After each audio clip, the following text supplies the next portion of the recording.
name is Corporal Peter Hornbeck. I'm the crew chief of the AAVR-7. I'm with 2nd Maintenance Battalion.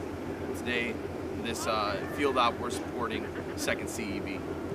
The cold weather training environment for 2nd CEB is cold weather tactics so that we can fight in any climate and place.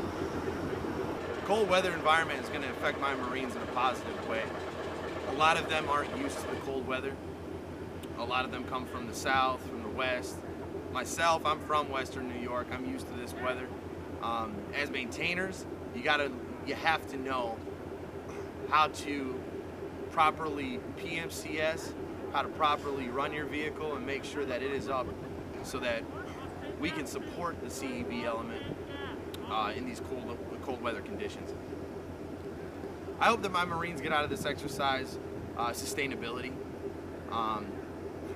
Under my leadership, under the leadership of the other maintainers here, and under the leadership of CEB, sustainability is the biggest thing when it comes to cold climate. Making sure that we can fight and be prepared for our enemies who are used to this climate, who do train and are ready to go in this climate every day.